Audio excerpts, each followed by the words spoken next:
3వ అధ్యాయం అధిపతులకి అధికారులకు లోబడి విధేయులుగా ఉండండి, అంటే ప్రభుత్వానికి లోబడండి. మనకి రోమపత్రిక 13వ అధ్యాయంలో చెప్పాడు కదా, ప్రభుత్వ అధికారులకు లోబడండి. అలా ట్యాక్స్ కట్టమని ట్యాక్స్ కట్టండి, లేదంటే వాళ్ళకి సంబంధించిన ఏ పన్నులు విధించినా లోబడండి. ప్రతి మంచి పనికి సిద్ధపడి ఉండండి.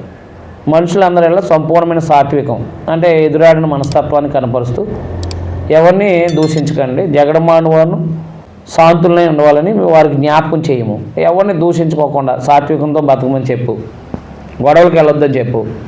ఎందుకన్నా మనం కూడా మునుపు అంటే క్రైస్తవులు కానప్పుడు మనం కూడా అలాగే ఉన్నాం, అంతేనా? ఎందుకంటే మనం కూడా మునుపు వివేకం లేని వాళ్ళుగా, అవిధేయులుగా, మోసపోయిన వారు, నానా విధులైన దురాశలకు భోగాలకి దాసులమై ఉండి మనం కూడా అలాగే చెడుతనమందు అసూయందును కాలం గడుపుతూ అసహ్యమై ఒకరినొకరు ద్వేషించుకుంటామే. కాబట్టి లోకంలో వాళ్ళ పట్ల ఎలా ఉండమన్నో చెప్పాడు. మనం కూడా ఒకనాడు అలా ఉన్నాం కదా, అలాంటి వారి పట్ల మీరు సంపూర్ణ సాత్వికం కనపరచండి అని చెప్పాడు అనమాట.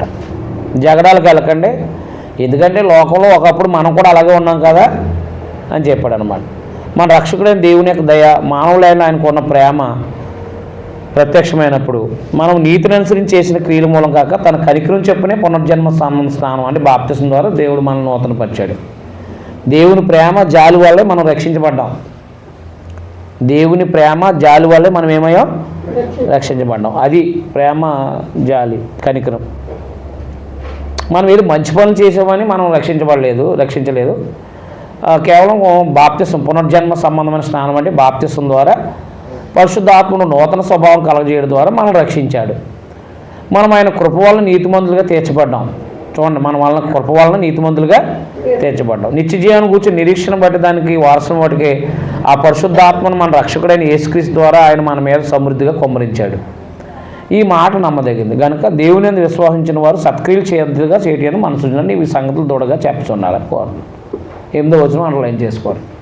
అదే ఆయన దేవుణ్ణి నమ్ముకున్న వాళ్ళంటే క్రైస్తవులు, దేవుడిని నమ్మిన వాళ్ళందరూ కూడా, దేవుని యందు విశ్వాసం ఉంచిన వాళ్ళందరూ కూడా మంచి పనులు చేయటంలో శ్రద్ధ ఉండాలంటండి.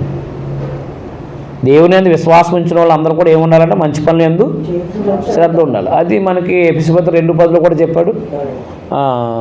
మంచి పనులు చేయమని చెప్పాడు అనమాట. దేవుడు సంతోషపడతాడు. అంటే మనం దేవుని యందు విశ్వాసం ఉంచడమే కాదు, మంచి పనులు కూడా చేయాలన్నమాట. కాబట్టి ఇవి మంచివి, మనుషులకు ప్రయోజనకరమే ఉన్నవి. అవివేక తర్కాలకు వెళ్ళొద్దు, వంశవాళ్ళ జోలికి వెళ్ళొద్దు, కలహాలకు వెళ్ళొద్దు, ధర్మశాస్త్ర వాదాలకు వెళ్ళొద్దు. అవి నిష్ప్రయోజనం అర్థమైనా కనుక వాటికి దూరంగా ఉండమన్నాడు. గొడవలకు వెళ్ళటంలో దూరంగా ఉండమన్నాడండి. అర్థమైందా? గొడవలకు వెళ్ళకుండా ఉండు. మతభేదాలు కలిగించే మనుషులు ఒకటి మారు బుద్ధి చెప్పిన తర్వాత వాడిని విసర్జించు, వాడిని వదిలే. 2-3 సార్లు బుద్ధి చెప్పు, తర్వాత వదిలే. అటువాడు మార్గం తప్పి తనకు తానే శిక్ష విధించుకున్నవాడే పాపం చేస్తున్నాడని వెరుగుదు. అంటే వాడు ఆటోమేటిక్గా బయటికి వెళ్ళిపోతున్నాడు అనమాట.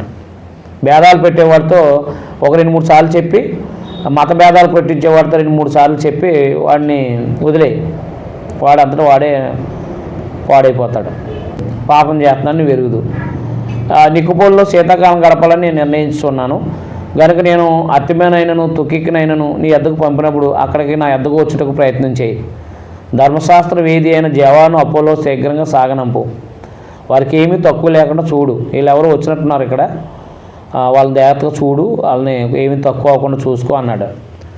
వారికి ఏమీ తక్కువ లేకుండా చూడము.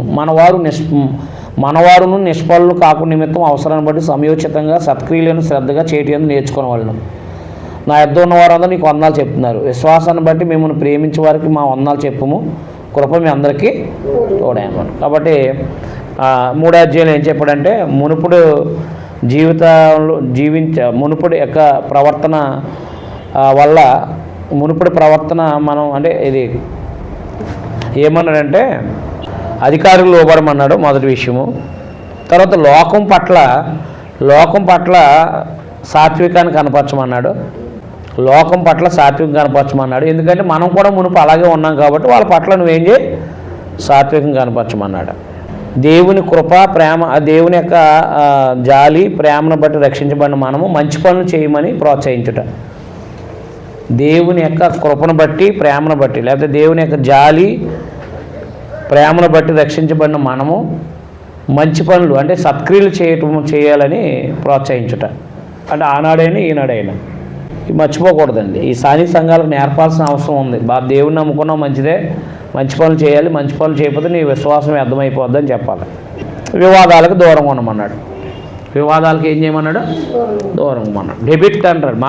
మాట్లాడితే పని పాట లేకుండా డెబిట్లు అంటూ ఉంటారు. ఎందుకో తెలియదు. బోల్డ్ అంత పని ఉంది ఏమంటే, అవునా కదా?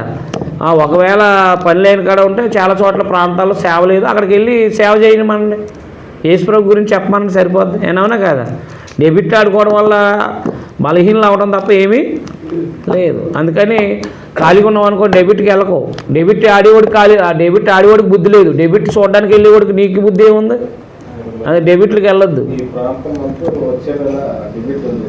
అదే డెబిట్లకి వెళ్ళడం అవసరమే ఉంది.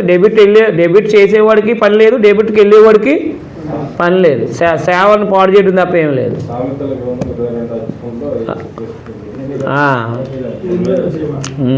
8వ అధ్యాయం మీద దానికి డెబిట్ ఎందుకు? సొలొమోను ప్రవక్త కాదంటే సరిపోయే. చేతగానోడే డెబిట్కి వెళ్తాడు, చేత అయినోడు డెబిట్కి వెళ్తాడు, సామరస్యంగా మాట్లాడతాడు. 8వ అధ్యాయము ఆయన ప్రవక్త కాదయ్యా, సొలొమోను ప్రవక్త అని ఎక్కడా చెప్పలేదు. దావీదు ప్రవక్త అని ఉంది, సొలొమోను ప్రవక్త కాదు కాబట్టి యేసుప్రభు గురించి ప్రవచించలేదని చెప్పి సరిపోద్ది. దానికోసం డెబిట్లు ఎందుకు? సామెతల కన్నా ప్రవక్త కన్నా సామెత అంటేనే ఊతపదం. అది ఒక సత్యాన్ని ఒక ఊతపదంలో చెప్పడం. వాడు వినకపోతే మనం ఏం చేస్తాం? 60,000 ఎవరైనా రేక్ సెట్లు వేయమనండి. చర్చ్ బిల్డింగ్ లేవు చాలా చోట్ల. 20,000 30,000 ఖర్చు పెట్టి 2 చోట్ల చర్చ్ బిల్డింగ్లు వేయమనండి. ఈ పని పాట లేక ఏమంటే డబ్బులు ఎక్కువైపోయి ఏమంటే వీళ్ళు చేసే పనులు ఇలా ఉన్నాయండి. డెబిట్ ఆడేవాడికి డెబిట్ చెప్పేవాడు. నా దగ్గరికి ఎవరినైనా రమ్మంటాను, ఏది మాట్లాడుకుంటాం. ఒక ఆయన వచ్చాడు, చిన్నరాజు అనే కుర్రాడు వస్తే నేను మధ్యాహ్నం దాకా మాట్లాడుకున్నాం. మధ్యాహ్నం భోజనం పెట్టాను, పంపించేసాను. ఆయన మళ్ళీ నా గురించి ఎక్కడ మాట్లాడలేదు. ఈ చిన్నరాజు అంటే ఈయన చెన్నైలో ఉండే అతను, చిన్నరాజు అని ఒకరు. అతను ఈ కొన్ని వీళ్ళ మీద అదే చాలామంది డెబిట్ చేశాడు. అతను డెబిట్ చేశాడు. నా దగ్గర కూడా వచ్చాడు. నా దగ్గరికి వస్తే అటుమంది ఇటుమంది ఎందుకురా బాబు, ముందు మన ఇద్దరం మాట్లాడుకుందాం రా అని చెప్తే వచ్చాడు. ఇంటికి వచ్చాడు. పొద్దున్నుంచి మధ్యాహ్నం దాకా మాట్లాడుకున్నాం. 3 గంటలు 2 గంటలు 3 గంటలు మాట్లాడుకున్నది రికార్డ్ చేసాం. అది యూట్యూబ్లో కూడా పెట్టారు. చాలా అద్భుతంగా మాట్లాడారని చెప్పారు. మనం అది ఎక్కడ తప్పుతున్నాడు, కుర్రోడికి అనుభవం లేనాడు కదా. అంటే వివాదాలకు వెళ్ళకండి, మంచి పనులు చేయండి. దేవుని నమ్ముకున్నారా? మంచి పని. సువార్త చేయడం కూడా మంచి పని, సాయం చేయడం కూడా మంచి పని.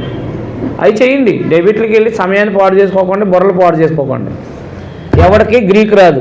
మన దౌర్భాగ్యం ఏంటంటే మన దేశంలో ఎవరికి గ్రీక్ రాదు. అందుకని డెబిట్లకి వెళ్ళకండి. వేస్ట్. చెప్పండి ఎవరికి గ్రీక్ రాదు. గైబులు తెలుగు చెప్పడం కాదు, ఒరిజినల్ బాగా చెప్పమానండి. ఎవరికైనా దమ్ము ఉంటే అప్పుడు రమ్మానండి డెబిట్కి. నేనంతేనే చేతగాని వాళ్ళు వెళ్ళాలి అందరూ. సరే, మీరు బ్రేక్ తీసుకుని 10 నిమిషాలు వెంటనే మళ్ళీ మన ఈ బ్రీఫ్ స్టడీ.